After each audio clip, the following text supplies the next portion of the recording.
Nagunda unisoro wasi chinigandua. Asa wasabi Moses ke ruani o Jehova, kakave rau wasabi ira na Israeli, kakaya ongona manu e avaiva, kemuni na kania ve ira ke denga na manu e burubura. Na manu ke denga sa wasi sara na kenangungu, kasama mawa rua na kena, ongonga ni kania. Ia ko iro ongo ve ira sama mawa rua na kena, ke ira sa wasi sara na kenangungu, ni kaku ni kania. Aka meli ni sama mawa rua na kena, ia sa sianga ni wasisara na kenangungu. Sa sianga ni sabasababe kimuni. Kena koni sama mawa rua na kena, ia sa sianga ni wasisara na vana. Sa sianga ni sabasababe kimuni. Kena eri sama mawa rua na kena, sa sianga ni wasisara na vana. Sa sianga ni sabasababe kimuni. Kena buaka sa wasisara na kenangungu, sa sianga ni mamawa rua na kena. Sa sianga ni sabasababe kimuni. Unika ko ni kania na lewendra. Unika ko talangani tarana yang ondra ni samate. Era sianga ni sabasababe kimuni. Ongo kimuni na kania ena kakire nga mai wai. Aka sa wakatutuna ka wakawarina mai wai. Ena wai tui keno udi wai muni kania. Ia na kakire nga sa sianga ni wakatutuna ka wakawarina ena wai tui keno udi wai. Ena kakire nga sa ababala ena wai. Kena kambula kire nga sa tiko e wai. Era na ka wasisila be kimuni. Ia muni wakasisila taka. Muni kaku ni kania na lewendra. Ia muni wakasisila taka na ngonda ni sa mate. Aka kete nga mai wai sa sianga ni wakatutuna. Ka sianga ni wakawarina. Sana ka wakasisila be kimuni. Ia na ka ongo kimuni sa wakasisila taka. Ve ira na manu buka. E kaku ni laukana. Sa ka wakasisila. Na ikeli. Kena kia ikeli. Kena osi pere. Kena kaiti. Kena vei matangali bulituri. Na matangali reveni kete nga na osi terechi, kena matangali lulu kerenga, kena manu lewu. Ia na lulu tambu, kena lulu tani, kena vei matangali suani, kena vei matangali melo, kena upu, kena beka. A manu buka kerenga sa daung kasi, saya boi ba, me kaba si sila vei kimuni. Ia na kaongo kimuni na kania mai vei ira na ka kerenga, sa buka kangasi, yana ya wana baba. Sa baka sangana, kaya bambalabu. Mendaulani kina endela iburubura. Iongo nga ve ira kimuni na kania. Nabi matangali bonde. Ia. Nakatani kete nga sa huka kangasi. Saya boi ba. Sana kaba kasi sila ve kimuni. Ia nakaongo kimuni na siyanga ni sabasaba kina. Uira kete nga sa tarana yung onda ni sa mate. Na siyanga ni sabasaba kaya dobo na kabi. Ia ko kaya andua sa dola tatani na yung onda ni sa mate. Mesa saba no na isulu. Na siyanga talanga ni sabasaba ko kaya dobo na kabi. Ayang umati ni manu keda nga sa wasi na kenangungu. Kasianga ni mbasika na kena wasi. Sisianga ni mamabaru na kena. Sa sianga ni sabasababe kimuni. Kuira yan dua sa tara. Yana sianga ni sabasaba. Ia nakakeda nga sa lako yan ang galukana. Ira na usa manu keda nga sa lako yan ay wana baba. Gori sa sianga ni sabasababe kimuni. Kuira keda nga sa tara na yung onda ni sa amate. Yana sianga ni sabasaba. Kaya daw na kabi. Kei koe sa dola tatani na ngonda ni sa mate. Me sawa no isulu. Ia, ena sianga ni sawa kaya doba na kawi. Era sa sianga ni sawa be kimuni. Aka talanga ongo ena sianga ni sawa be kimuni ena kasa anda ungasi endela iburura. Nabi matanggali kalabo kena moko. Iyo nabi matanggali moko kede kena bokai. Sa sianga ni sawa na kaongo be kimuni. Be ira nakakede nga sa anda ungasi. Ira kede nga sa tara ni sa mate. Ena sianga ni sawa ka do na kabi. Kena kakede nga sa lutukina endua na kaongo. Ni sa mate, ena sianga ni sawa. Sindua na yaya kau, se isulu, se kulina, se tanga, se na yaya tani. Sa daka kina endua na ka me toni wai. Ia, ena sianga ni sawa ka do na kabi. Ia, ena ngai sawa. Kena bilonggel kede nga, sa lutukiloma endua na kaongo. Aka kere sa tu kina ena sianga ni sawa. Ia na bilo me borolaki. Aka kana kede nga sa tiri kina no wai koya. Ena sianga ni sawa. Kena wai kede nga ngunu me ena bilo kede baka. Ena sianga ni sawa. Kena ka kede nga sa lutu kina. Indua na tiki ni ngonda ni sa mate. Ena sianga ni sawa. Na lobo se itutu ni kuro. Me samba suki sombu. Sanga isianga ni sawa. Ia me sianga ni sawa be kimuni. Ia na mate ni wai nga. Se ena ikili wai. Sa libu kina na wai. Ena sawa. Ia na kasa tarana ngonda ni sa mate. Ena sianga ni sawa. Ia ke waka endua na tiki ni angona sa lutuka, endua na sore ni sila sa ala kamburaki, ena sawa. Ia ke waka sa waka suasua taki na sore ni sila, asa lutukina na angona ni sa mate, ena senga ni sawa veke muni. Ia ke waka sa mate endua na manu sa anda ulo ukana veke muni, kokoya sa terana angona ena senga ni sawa kaya dhawa na kavi. Ia kokoya sa kania endua na tiki ni angona ni sa mate, mesawa no na isulu. Ia, ena senga ni sawa kaya dhawa na kavi. Kokoya talanga sa dola tana angona ni sa mate, mesawa no na isulu. Ena senga ni sawa talanga kaya dhawa na kavi. Ia na kanda ungasi kedenga, sa angasi ena dala urubura, sa kaba sisila, me kakua ni laukana. Ka kedenga sa andolo ena kitena, kena ka sa lako ena ewana baba. Kena ka kedenga sa bunga na ewana, ena kanda ungasi kedenga sa angasi ena dala urubura. Anggore muni kakua ni kania, ni sa kaba sisila. Muni kakua ni boga edora, nanu muni boga sisila taki. Yang dua na ka sa anda ungasi. Sa angasi woli, ni kakua talanga ni baka tawa sawa teki ke muni, ena ka onggori. Muni ntukun likina. Isai yau ko chiyoba nanu muni kalou. Kokoya, muni baka sawa teki ke muni sawa. Ni sa sawa ko yau, ia, ni kakua ni baka ntukun litaki ke muni, ena dua na yabusa, kasanda ungasi, sa angasi endele burbura. Ni sai yau ko chiyoba, sa kauti ke muni dake mena bonua ko ichipita, me no muni kalou. Ia muni sawa kina, ni sa sawa ko yau. Sa wongo na boro en huku ni manu ya boiba. Kina manu huka, kina kake denga sa bulu na wai. Kina kake denga sa angasi endele burbura. Me baka kila ta kina ka, senga ni sawa. Kina ka sawa. Na manu talanga e tar ni laukana. Kina manu e tambu ni laukana. Wase chini garua. Asa bo sabe Moses ko chiwa baka kaya. Mo sabe ira na Israeli kakaya. Ke baka sa anda ukune na elewa. Asa baka sudumu na ngone tangane. Ena ngai sianga ni sawa kambongi bitu. Beto bata kina ngauna. Sa tawasi kina kokoya. Ena buku ni nona mati baka elewa. Ena sianga ni sawa kina. Ia, ena kene kawalu ni singa. Ena diliwi na kuli ni busona na ngone tangane. Mega itiko ngana elewa kambongi tulu sanga bulu katulu. Ena buku ni nra. Ena baka sawa taki maikina. Meka ko ni tara ko koya endo na katambu. Se lako kina vale tambu. Kame uti manda na singa. Sa baka sawa taki kino ko koya. Ia ke baka sa baka sudu muna ngone elewa. Ena gai sianga ni sawa karua na wiki. Me baka na ngauna sa tawasi kina. Ia menga itiko nga ono sanga bulu ka ono nombongi.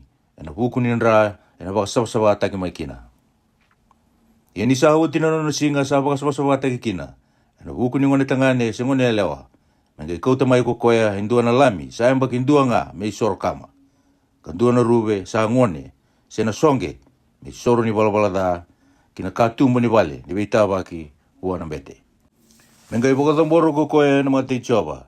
Kasoro baki koya. Ena baka sawa teki kina. Maina nono turun ramba labu. Saba kongo na lewa. Ena hukui koya sa baka sudumu na tangane se lewa. Ia ke baka sa sianga ni rawata hindua na lami. Menga ikauta rua na songe. Se rua na rube sa ngone. Dua me isoro kama. Kandua me isoro ni bala da. Ena gai soro baki koya kina na bete. Ena gai sawa ko koya. Wase chini ko tulu. Asa bo sabi Moses ke rua ni ko chiwa baka kaya. Ke baka sa andua na tamata sa tu ena kulina na bubude. Se na bindi koso. Se na tikina rama. Asa tu ena kulina me baka no buka. Me kau ko koya ve rua ni na bete. Se bua indua ve ira na lubena sa bete. Ia mendikewa ko koya na bete na mate, ena kulina. Ia ke baka sa bulu mai na utikana, ena tikina sa tukina na mate, asa rai, ni sa kania na lewena, ongo na buka. Ia ni sa rai di koya na bete, nangga itu kuni koya ni sa sianga ni sawa. Ia ke baka sa bulu mai na tikini kulina sa rama, asa rai ni sa tewa walenga na kulina, asa sianga ni bulu mai na utikana. Nangga isongo ti koya na mate, na bete, kambogi bitu. Menga rei koe na bete na kene ka vitu ni singa. Ike wakasa rei bua ni sa sianga ni tetela na mate na kulina. Menga isonga la ti koe tale na bete. Kambongi vitu tale. Menga rei koe tale na bete ni sa uti na bongi vitu. Ike wakasa lolo mai na mate. Asa sianga ni tetela na mate na kulina. Menga ituku ni koe na bete ni sa sawa. Sambu da walenga. Me sawa ko koe na nona isulu. Kana sa sawa. Ike wakasa tetela wa lewu na mbuda na kulina. ni sa reidi koe oti na bete, me tukuni koe ni sa sawa. Mengai reidi koe tali na bete. Ia ni sa ndikebo na bete, ke bakasa te telo na buda na kulina. Mengai tukuni koe na bete, ni sa senga ni sawa. Sandi na nga sa buka-buka. Ni sa tau buka-buka indua na tamata, mengai kau koe buana na bete. Ia mendikebi koe na bete. Ia ke bakasa andua na bubude bula-bula na kulina. Asa baka bula-bula taka, na hutikana. Kasa tiko na bubude, na tiki ni lewena sa ambula-bula. Sa koe na buka-buka makawa, na kulina. Mengai tukuni koe na bete, ni sa senga ni sawa. Meka kua ni songola ti koea, ni sa senga ni sawa ko koea. Ia ke sa te tela sara na buka-buka na kulina, asa rombota kede na kulina, sa tau buka-buka. Mana uluna, kata baraga kina wana, na tiki na kede nga sa rei kina na bete. Mengai pakareida na bete, ia ke sa rombota na lewena tau doko na buka-buka. Mengai tukuni koea ka mate ni sa sawa. Sa bula-bula kede mai, sa sawa ko koea. Ia na singa nga sa rei kina na tiki na sa ambula-bula, na senga ni sawa kina. Ia mendikevo na tiki na sa ambula-bula na bete, katukuni koea ni sa senga ni sawa. Sa senga ni sawa sa ambula-bula na tiki na, ongo na buka-buka. Ia ke baka sabu kitale na tiki na sa ambula-bula, me bula-bula mai. Mengai lago mai ko koea bua na bete. Ia mendikevi koea na bete. Ia ke baka sabu bula-bula mai na mate. Mengai tukuna na bete ni sa sawa mai na mate. Sa sawa ko koea. Ia ke tu na lewena, indua nambo, asa mabo, asa tumbu me bubude na bula-bula. Na tikina ka tu kina nambo, sena tikina rama, e bula-bula. Ka bianda mundamu mai, me saba ka tegele bua na bete. Ia me sandikeba na bete. Ia ke baka sa rei ni sa kakana kina lewena. Asa bula-bula mai na butikana. Mengai tukuni koe na bete ni sa senga ni sawa. Ongo na buka-buka, sa tumbu e nambo. Ia ke baka sa sandikeba na bete, kasa senga kina na butika na bula-bula. Katika wale ngai na kulina, asa lolo mai. Mengai songa lati koe na bete, kambongi vitu. Ia ke baka sa te tela wale uwe na kulina, mengai tukuni koe na bete, ni sa senga ni sawa. Ongo na buka-buka. Ia ke baka sa tunga na tiki na sa rama, asa senga ni te tela, sangga imbo kata-kata. Ia mena tukuni koe na bete, ni sa sawa. Ia ke baka sa tuwe na kulina, na weni kama, asa tuwe na lewe na bula-bula, sa weni kama.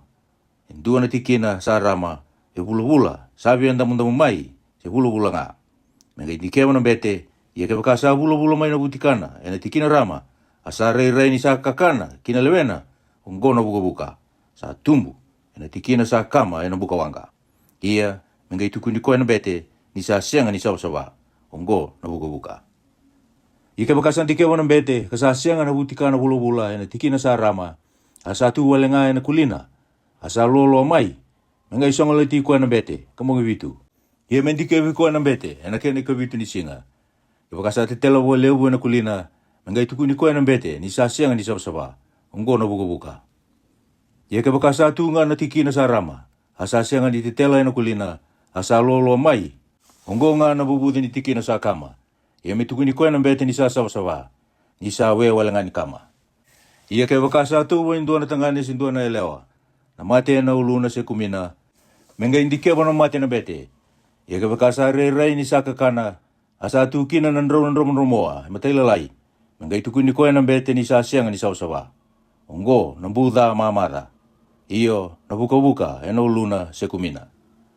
Ia ke baka sa indikeba na mate ni sa buda na bete, kasa rei-rei me baka sa tiko wale nga na kulina, kasa senga kina na nronoloa. Mengai songa lati koea, sa tau bimbuda ko koea na bete, kambongi vitu. Ia ena kene ka vitu ni singa, mendikeba na mate na bete. Ia ke baka sa senga ni te tela na buda, asa senga kina na nromoa, kasa rei-rei buda ni sa tiko wale nga na kulina. Mengai tasi ko koea, ia me kakua nga ni te sia, na tikina en buda. Mengai songa lati koea sa tau bimbuda na bete, kambongi vitu tale. Ia na kena ka vitu ni singa, mendikeba na buda na bete. Ia ke baka sa senga ni te tela na kulina na buda, kasa senga ni kakana, kina lewena. Mengai tukuni koe na bete, ni sa sawa. Me sawa ko koe na no ni sulu, asa sawa. Ia ke baka sa te tela waga lewu na buda na kulina, ni sa sawa uti. Mengai indikevi koe na bete. Ia ke baka sa te tela na buda na kulina, mengai kakuni waga sanggara, na nromo na bete. Sa senga ni sawa ko koe. Ia ke baka sa rei-rei wa ni sa tunga na buda, asa tumbukina na nrono loloa, sa mabo na buda, sa sawa ko koe. Ia mitukuni koe na bete ni sa sawa. Ia ke wakasa ndua na tangane, sindua na elewa, sa tu na kulina, na tikina e so sa rama, na tikina rama e wula. Menga indike na bete. Ia ke wakasa wula ka lolo mai na tikina sa rama e na kulina. Ongo na tikina tabu kandirindiri, sa tumbu e na kulina, sa sawa ko koya. Ia na tamata sa lutu na rauni uluna, sa ulu dou, ia sa sawa nga. Kei koe sa lutu na rauni uluna mai na endrena, sa yandrindrika, ia sa sawa nga.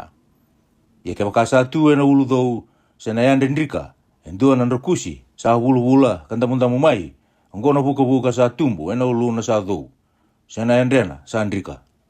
Ia mendike viko na bete, ia ke wakasa wula ka biandamundamu mai na bubude, ni rakusi, e na uluna sa dou, se na endrena sa andrika, e wakana irei ni buka e na kulina, sangka itamata buka ko koya, sa sianga ni sawa. Me tukuni koe na bete ni sa sianga ni sawa. Sa tiko e na uluna na nona mati. Ia ko koe sa buka. Menresu laki na nona isulu. Kami kua ni waka isala na uluna. Kami tambo naki na tembe ni ngusuna e dake. Kami ngai kari waka ko koea. Au sianga ni sawa. Au sianga ni sawa. Hawe isinga kere nga sa mati kina ko koea. E na sianga ni sawa. Sa sianga ni sawa ko koea. Me tiko nga waka i koea. Me tiko e na imbili ni tiko na nona vale.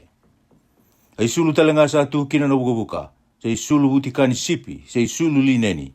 Se sa tiko e ke tena senda kuna. E na butikani sipi, se isulu lineni. E na kuli ni manu, se ndua na ka, sa daka maikina. Ika baka sa via karkarawa, se via ndamu mai na mate e na isulu. Se na kuli ni manu, e ke tena senda kuna, se ndua na ka sa daka e na kuli ni manu. Ongo na buka. Ia me baka reita ke buana bete. Ia me ndikeba na mate na bete. Kanoda baka tiki-tani kambongi vitu. Mengai reida tale ko koe na mate, e na kene ka vitu ni singa. E wakasa te tewa na isulu na mate, e na ketena, senda kuna, se na kuli ni manu. Sindo na kasa ataka maikina, sanga buka kakana na mate ko ya, sa sianga ni sawa. E wakama ko koe na isulu ko ya, kitiko e ketena, senda kuna, ke butika ni sipi, se isulu lineni.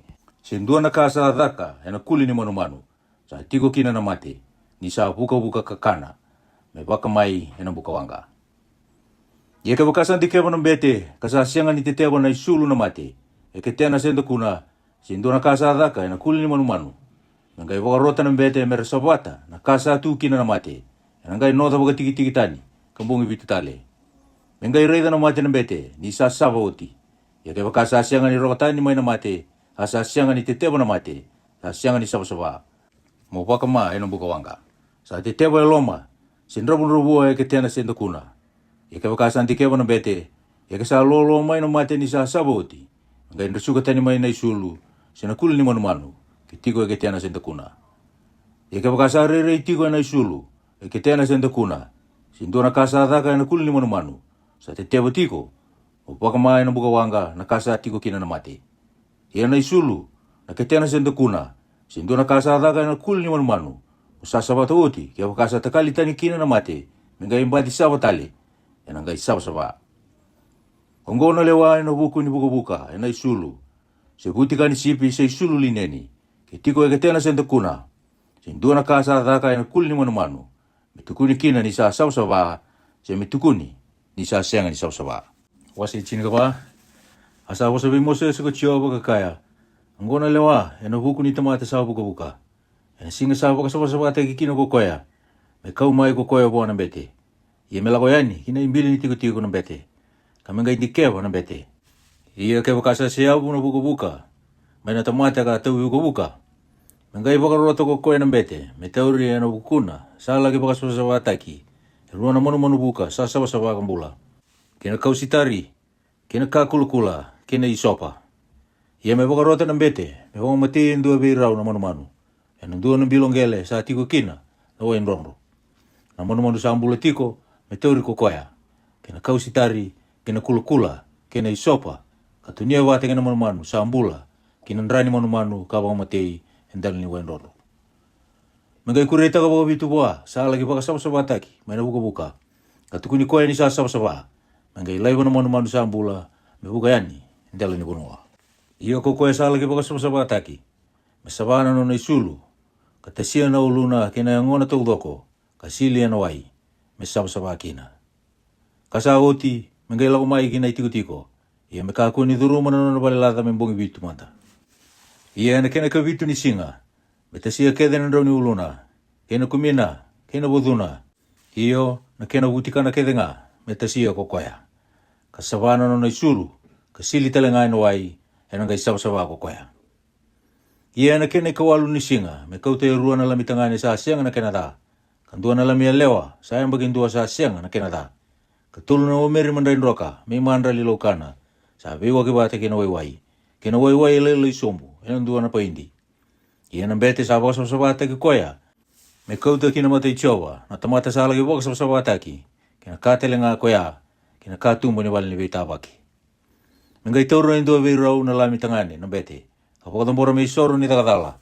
Kina waiwai sa lele isombu, e na paindi indua. Kaya lo baka may isoro, kaya lo baki na mata i tiowa. Mengai baka matia na lami na sana, saan daw baka matia kina na isoro, ni balbalada, kina isoro kama. E na tikina tambu. Nisa nona na bete na isoro ni balbalada. Sa baka tele nga kina na isoro ni takatala, sa katambu sara. Ia me kau te indua na nra ni isoro, ni takatala na bete.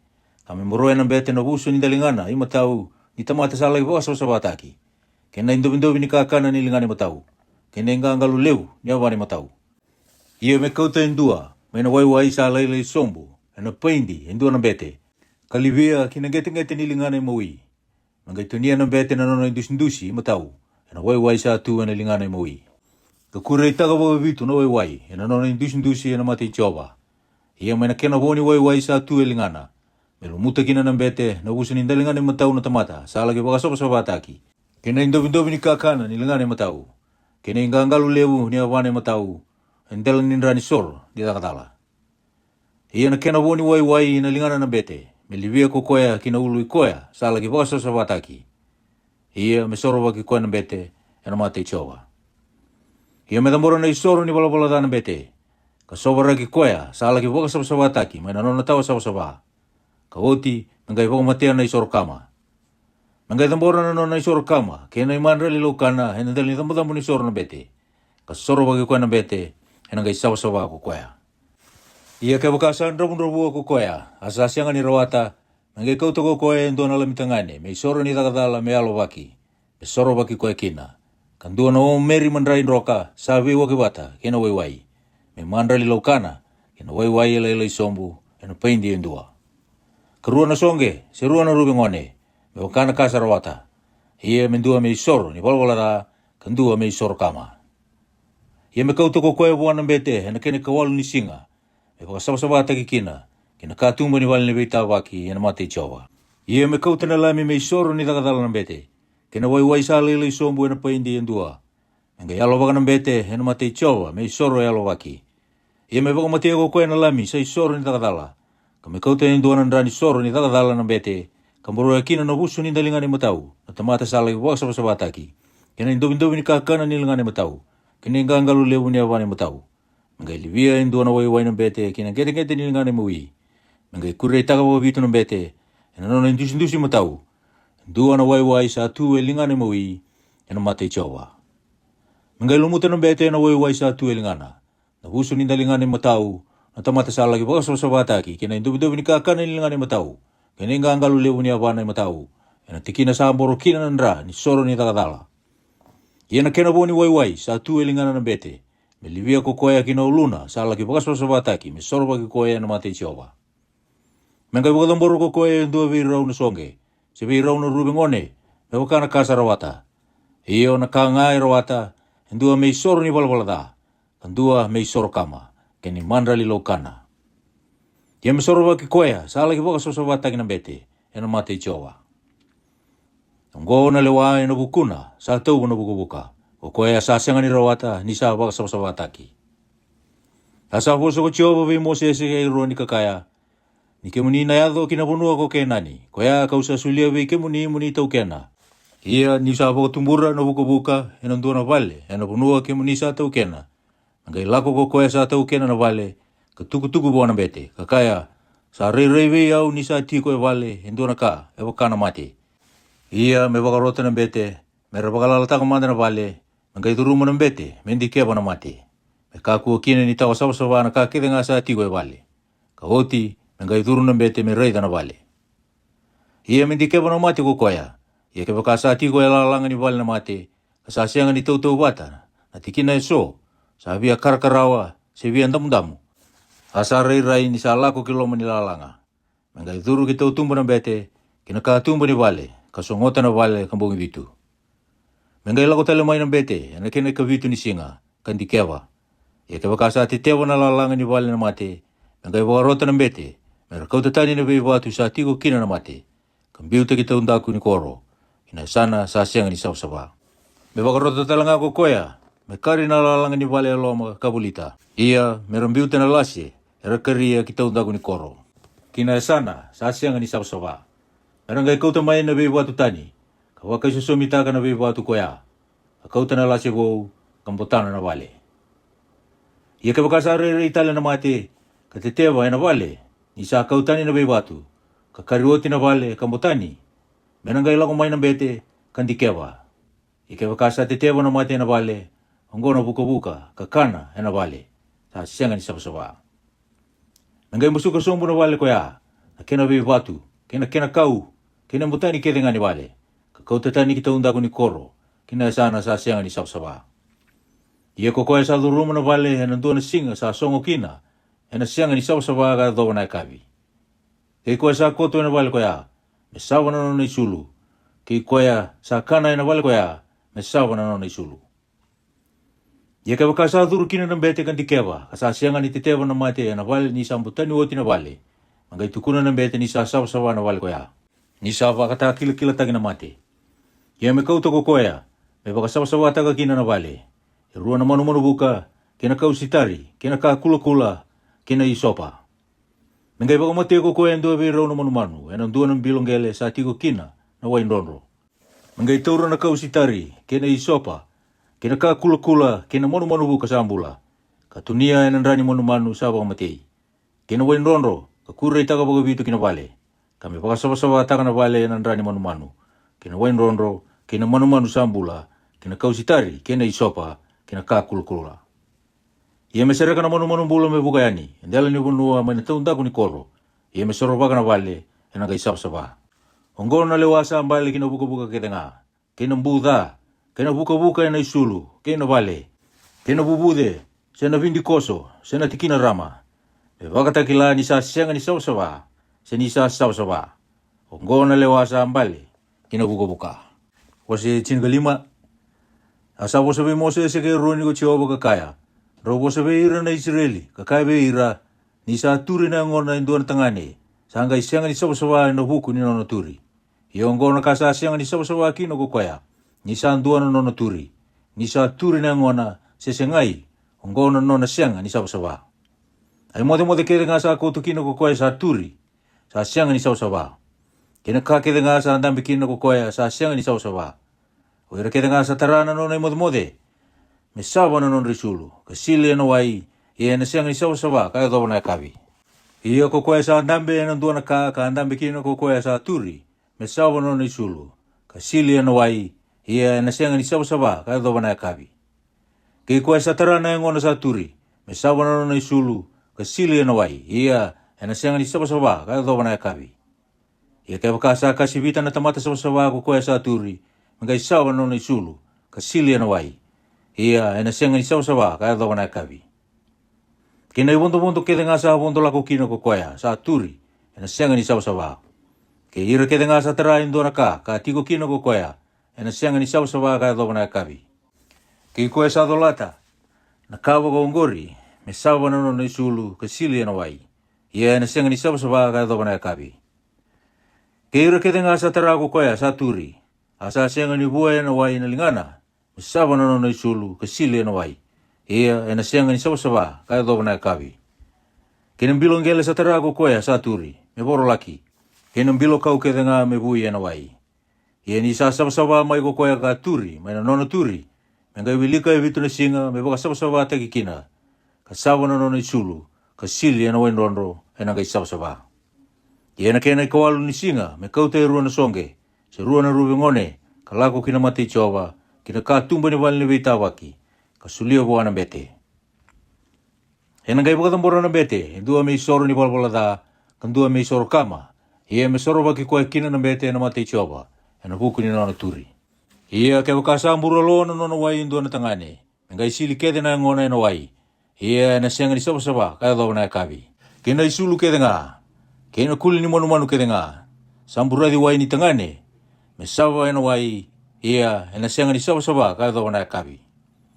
Hele o tala nga e sa koto kaya na tangane sa ambura lo na nona wai.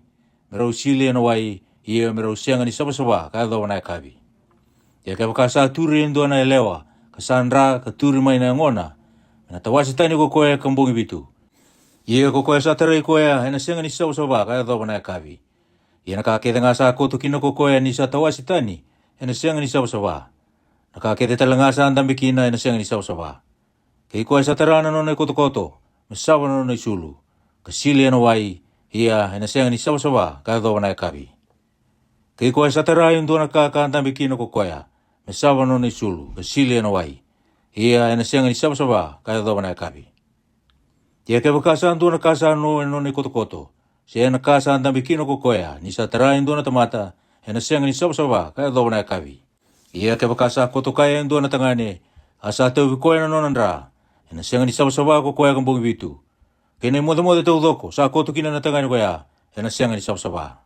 Ia ke wakasa turindra, indua na elewa kambungi bunga, ni sa sianga na kena ngau donu, sa turi tiko, ni sa uti na bungi metawasi tani kina. Asinga kena nga sa turi kina, sa sianga ni saba. Na waka na bungi, sa tawasi tani kina ko koe, na sianga ni saba ko koe. Ai koto kena nga sa koto kina ko koe, na veisinga kena sa turi kina, na tau wata wa, kena nona koto ni sa tawasi tani. Kena ka kena nga sa andambe kina ko koe, na sianga ni saba. Wakana nona sianga ni saba ni sa tawasi tani. Ei koe sa tarai indua na kaungori, na sianga ni saba. Ia me saba na nona isulu. Kasili na wai, ia na sianga ni saba kaya dawa na kavi. Ia ke wakasa saba mai na nona turi, me wawa manda mungi bitu, na ngai saba. Ia na kene kawalu ni singa, me kauto ko koe rua na songe, se rua na ruwe ngone, ka kauto buana bete, kina katumba ni wale ni beita waki. Ia me tamboro ko koe na bete, indua me isoro ni wala da, kina kene karua me isoro kama. Ia me soro waki koe na bete, ena mate chowa, ena buku ni turi, kasianga ni saba kina. Ia ndau tawa se ira tani wakongo na Israeli, mena ka era sianga ni saba kina. Mena ka koe ni mate na nonda sianga ni saba.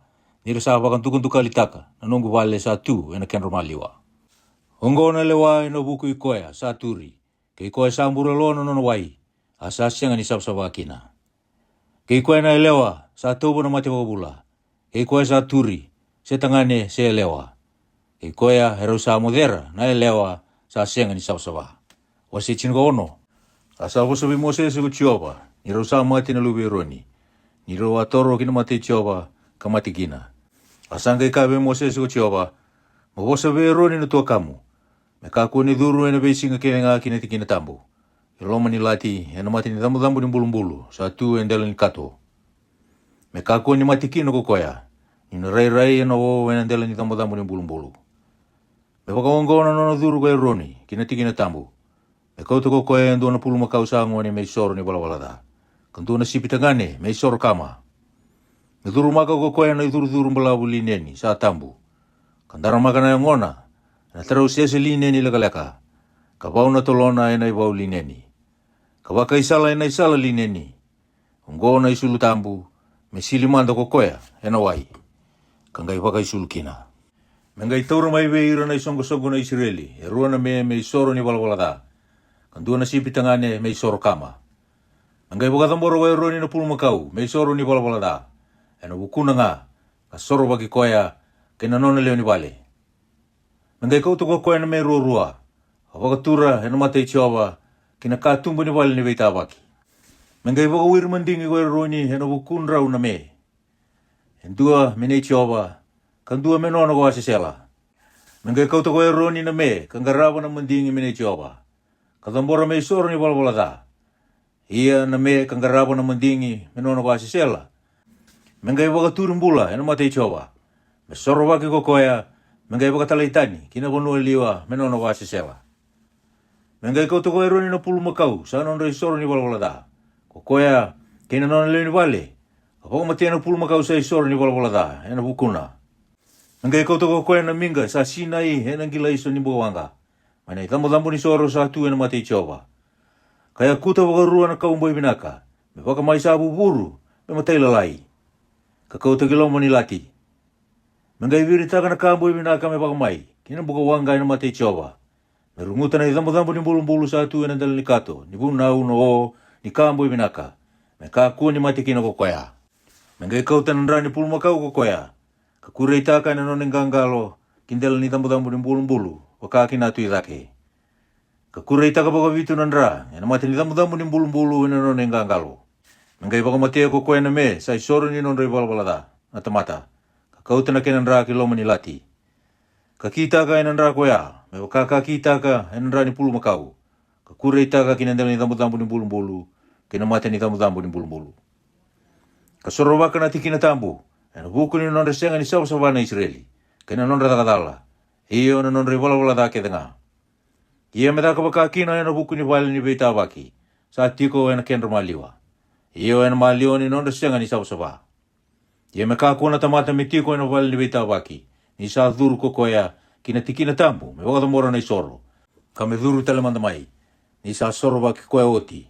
Kina non leo ni wale. Kina isongo tau dako ni Israeli. Ia me dhuru yani kokoya, kina idambo ni soro sa tu ena mate choba, ka soro baka. Ka kauta endua nandrani pulma kau, kina nandrani me, kamboro kina na tutuna, sambala buda kina idambo ni soro. Mengai kure itaka baka bitu nandra, kina ndelana, nanona ingangalo. Kame baka sawa taka, ka baka tambu ya maina non resenga ni sawa na Israeli. Ia ni sa oti nanona soro baka na tikina tambu, kina wali ni beita baki, kina tambo ni soro, mengai kauta maina me sa ambula. Mengai tambaga na ulu ni membula wa roni ena lingana rua. Kapag tu sa kina na non rata ke denga na Israeli. Kina non rata ke denga. Iyo na non ribola ke denga. Katau da kina ulu ni me. Kapag talata ni kina bunuliwa ni sa tumberayani. Yan dua na tamata sa alisi kina. Iya na me na dolata na non rata ke denga. Kina bunuliwa. Mengai sireka na me ena bunuliwa kukoya. Mengai dhuru kina wali ni beita bagi koe roni. Kalau bata tani na isulu ineni, ka sulu kina kokoya, ni sa dhuru kina tikina tambu. Kalai wotu mai kia. Mengai sili kokoya na wai, ena duna tikina tambu. Ka sulu makana non na isulu, ka dhuru mai. Ka wakatambora non na isoro kama, kena non na isoro kama na tamata, ka soro baki koya. Ka ira na tamata. Ia me wakama kokoya na uro, ni soro ni wala da, ena dela ni tambu ni soro. Ia kokoya ka sereka, na mesa, nona kwa asisela. Mesawa na non na isulu. Kasili ko koe na wai, asa oti, mengai dhuru mai kina itiko. Ia na pulu makau sa isoro ni wala da, kina me sa isoro ni wala da. Sa kau na ken raundra kina tikina tambu me isoro, me kau tani kina imbili ni tiko. Ia me baka mai na buka wanga, na kulin rau, kina loen rau, kina den rau. Ia ko koe sa baka mai rau, me sawa na isulu kasili ko koe na wai. Asa oti, mengai lako mai kina tiko. Iyo ngo me kena ilesi ka tau mundu beke mundo. Mundo waka molo mutaki ke mundo ena kena ka vitu ni bula. Ena kena ka tini ni singa ni bula. Iya mundo ka ko ni takawa kina endo na taka. Endo na kaino mundo. Siya na kaitani sa tiko bula ngi ke mundo. Indo na soro baki na singa ko ya. Mundo waka sawa taki. Do na sawa kina. Mana na mundo wala take denga ena mati chowa. Ena singa ni waka dengu. Mundo waka dengu kina. Iya mundo waka molo mutaki ke mundo. Ngo sa ilisi beke mundo katau mundo. Ia nambete sana lumuti, kambuli, membete me susomi kei tamana. Ena pakatambora na isoro, kasulu maka na isulu lineni, iyo na isulu tambu. Ia me soro waka koe na wale tambu, kasoro waka na wale ni beita baki, kena tambu ni soro. Me soro baki ira talanga nambete kokoya, ke ira kede nga na isongo. Iyo ngo sa ilisi beke mundo katau mundo. Kami soro baki ira na Israeli wakondua, ena veong baki. Ena buku ni non ribola da ke denga. Asa da kau koya, me wakakawa tabi Moses ko Jehova. Wasi chiniga bitu. Asa boso bi Moses ko Jehova, kakaya. Boso be roni ke ira tunu lubena. Ke ira ke denga na Israeli, kakaya be ira. Ngona kasa waro ko Jehova. Kabaka ata mata ke denga be ira na matangali Israeli. Saba ko matea na pulma kau, selami, seme, eloma ni tiko. Saba ko matea na imbil ni tiko. Asa sianga ni kauta, kina katumba ni wale ni beita baki, Me tomboro na imandrali vichova. Ena mati ni vale ni chova. Ena beita kina tamata koya. Ni sabang da vendra. Sabang da be wale nganan ra ko koya. Ia ena mundu kita ni tamata koya. Mai be ira na kainona. Kamera kauta ngana non risoro na Israeli. Era waka tambora mai bonua. Iyo mera kauta vichova. Kina katumba ni vale ni beita waki. Wana bete. Ka waka tambora. Me imandrali ni bebi na kati sa tamburi vichova. Ia me kure tagana rana bete. Era ndel ni dambu ni soro Jehova. Sa tuma na ka tumba ni wale ni vitawaki. Ka wakamana uro me kambo ibinaga Jehova. Ia mera ka kuni waka tambora tale non risoro. Ve ira na metangani. Era sa lako tani kina me muria. Ka ongo sa kene ilesi ka tau mundu ve ira. Ena non rabe mata. Ia mo kai ve ira. Ata mata ketanga ve ira na matagali Israeli. Sana kaitani sa tiko bulangi ke ira. Sa waka tambora na isoro kama. Sindua na isoro. Kasianga ni kauta kina katumbo ni wale ni veitawaki. Me wakatamboro ve Jehova. Na tamata koya.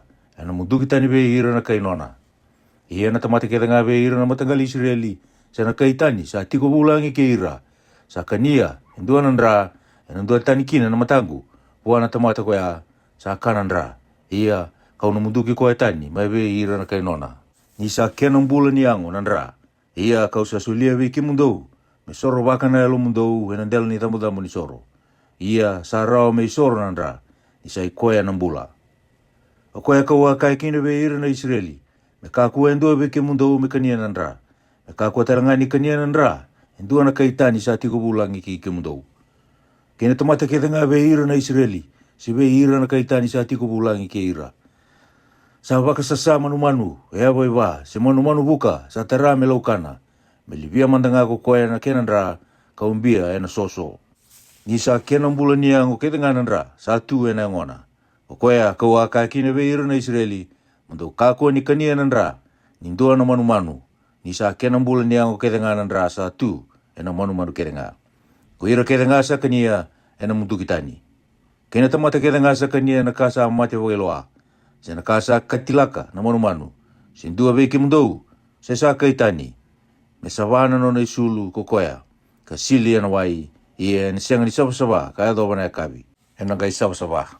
Ia ke bakasa sianga ni saba no na isulu. Se sili ena wai. Ena kai dunrubi. Ena no na takata. Wase chini kawalu. Asa bosa be Moses ko Jehova. Kakaya. Mo bosa be ira na Israeli. Kakaya be ira. Sa iau ko Jehova. Nano mundo kalou. Mundo kako ni muria na iwala ni bonua ko ichipita. Do ati ko kina. Kina iwala ni bonua ko kenani. Kau sa kau tiki mundo kina. Mundo kako ni muria. Ia mundo kako ni muria non rabunau. Nungu lewanga. Mundo lakawa kina nungu ilesi. Mundo bauta. Mundo muria nga. Sa iau ko Jehova. Nano mundo kalou. O koea mundo bauta kina na nungu bunau. Kina nungu lewa. O koea ke wakasa takawa ngana tamata. Ena bula kina. Sa iau ko Jehova. Me kakua endua veke mundo me modera endua na elewa. Ndau sa veo kani ndina kaya. Sa iau ko Jehova.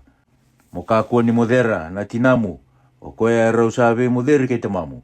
Sa tinamu ndina ko koea. Mo kakua ni mode watakaya. Mo kakua ni mode watakaya na wati tamamu. Rau sa ve moderi kei tamamu ko koea. Mo kakua ni modera na nganiemu. Se na luwe tamamu. Se sa luwe tinamu. Se sa sudu me no mundo. Se sa sudu tani. Mo kakua ni moderi ira. Mo kakua ni modera na makumbumu. Se sa luwe na leo na luwe mutangane. Se sa luwe na leo na luwe mwelewa. Ni rawa tumbu bua. Indua rawa mode watakaya. Mo kakua ni mode watake na luwe tamamu. Kaya lewa. O koea sa waka sudu mo bua ako watina. Sa nganiemu ko koea. Mo kakua ni mode watake na ngani tamamu. Di sa wekanan dina na tamamu ko koea. Mo kakua ni mode watake na tedi tinamu. Se tua kana. Di sa wekanan dina na tinamu ko koea. Mo kakua ni mode watake na wati tamamu lailai. Sa tinamu lailai ko koea. Mo kakua ni modera na watina na luwe mutangane. Mo kakua ni kaya. Mo kakua ni modera na watina na tua kamu. Se na watina na tedimu. Mo kakua ni modera indua na elewa. Kena luwe na elewa. Sindua na makumbuna elewa. Niro tau sa veo kanindina. Ongo na kada. Mo kakua talangani baka wati kena tua kana na watimu. Se na tedina. Nisa ambulati ko kokoya. Mo bakararawa tagi koya kina. Mo kakua talangani modera indua na elewa. Aina ngauna. Sa baka tambu itu kina. Ni tobi koya na mate baka elewa. Mo kakua talangani modera na watina na kainomu. Mo baka bela tagi ko watakaya. Ia makakuni wakatambora indua na luvemu wena muka wanga vei moleke. Ia makakuni wakatadana na yada ni no muka lou. Sa iau ko Jehova. Makakuni koto watakaya na tangane me wakake na elewa. Ngo sa ka wakasisila. Makakua telangani koto kaya indua na manu-manu. Ngo wakasisila tagi iko kina. Makakua telangani na elewa me tue mate ni manu-manu me koto bua. Ngo na kani vei wau mandu ataki. Do kakuni wakasisila tagi ke mundo uwe indua na ka wakongo. Nira sa wakasisila taki na kake denga ongo ko ira na vei mate ni tu. Kau sa wakaseva atani ena matamundo. Asan tukantukali na bonua. Koea kau sa asau makina na kena iwala da. Ia na bonua sa luar rakatani na lewena. Ia mandau wakambau tangana nunggu bunau. Kena nunggu lewa. Ka mandau kakua ni kita ka indua na ka wakasisilongo. Ena kai nomu sena kai tani sa tiku bulangi ki mandau. Nira sa kita ka na ka wakasisila kaya denga ongo. Ko ira na lewani bonua. Era tiku kina iliu vei ke mandau. Asa wakan tukantukali taki na bonua. Me kakua ni luar ki mandau telangana na bonua. Ninda usaha wakan tukantukali taka. Me wakaka luar raka na matani tu era tiku kina iliu vei ke mandau. Ia ko ira kaya nga era kita ka indua na ka wakasisilongo. Iyo na tamata era kita ka. Era na mundukitani vei ira na kaya nonra. O koe mandau wakambau tukina na nunggu bunau. Mandau kakua ni kita ka indua na iwala wakasisilongo. Sa daka iliu nindau sembera ni ado kina. Mandau kakua ni wakan tukantukali taki ke mandau kina. Sa iau ko Jehova na no mandau kalou. Wasi chiniga diwa. Asa vosa be Moses ko Jehova kakaya. Vosa be ira na isongo tau doko ni Israeli. Kakaya be ira mandau sawa. Ni usa sawa ko iau ko Jehova na no mandau kalou. Dau rerwa kana tamata ya andua na tinana kena tamana. Kapaka tambuya na nunggu be singa ni pakatidengu. Ko iau ko Jehova na no mandau kalou. Dau kakua ni buki be ira na kalou lasu. Se takaba be ke mandau na kalou na kasa wakawai dalataki. Ko iau ko Jehova na no mandau kalou. Ia ke wakanda usaha wakatambora eso na imandrali ni bebi na kati be Jehova. Dau wakatambora mandau bina kati kina. Melau kananga ena singa dau usaha tambora kina. Kena mataka. Ia ke wakasavo ena kena ikatul ni singa. Me wakamai ena bukawanga. Ia ke wakasakani endua na tikina ena kena ikatul ni singa. Ka wakasisila taki ena sianga indonu. Ia kokoe sakania ena tunrubi ena nona takata. Ni sadakaba me kawale na katambu Jehova. Ia na tamata koya ena munduki tani mai be ira na kai nona. Ia ni dausa tamusuka no buata ni no mundo bonua. Mokako ni tamusuka ke desara na tutu ni no mu be were. Kakakua ni tumtumika na kasavo ena no mu buata. Ia mokako ni tumtumika na no mu be waini. Se tauda no buoni waini ke denga ena no mu be waini. Mulai wanga me nonra na drabundrubua ke no bulangi. Ko iau ko Jehova na no mundo kalu. Dokako ni mutako. Ia dokako ni takataka bagai lasu. Se bosa lasu. Indua bua indua. Dau kakua telanga ni bumbulu i bagai lasu na tangu. Ia mo kakua ni bosa bakatata taka na edha ni nomu kalou. Ko iau ko Jehova. Mo kakua ni bakasura rataka na kai nomu. Sembuta kota. Na kena i woli ni nomu tamate takataka. Me kakua ni tiko be i ko ena bongin kasinga. Mo kakua ni ruka ki koya sandindi vara. Sembiuta indua na ka. Ena mate ni matamboko me tarambikina. Ia mo reraba ki koya nga na nomu kalou. Ko iau ko Jehova. Dau kakua ni takawa indua na kasa sianga ni ndonu, indau sa ia na velawai. Mo kakua ni ngolevi koya, sandra bunrabua, sendo kai koya na turanga levu, mo le wabo ndonu ngabua na kai nomu. Mo kakua ni dau kakase boli, yana kenra maliwa na kai nomu. Mo kakua ni bosa me mate na kai nomu, ko iau ko Jehova. Mo kakua ni data na wekamu elo mamu, mo buna udundina nga na kai nomu, kakakua ni laiwa, me iwala da. Mo kakua ni dunruba, sina kita me saumi ira na luvendra na kai nomu. Molo mani koe nga na kai nomu me wakako salomaniko. Ko iau ko Jehova. Tau wakambota na nungu bunau.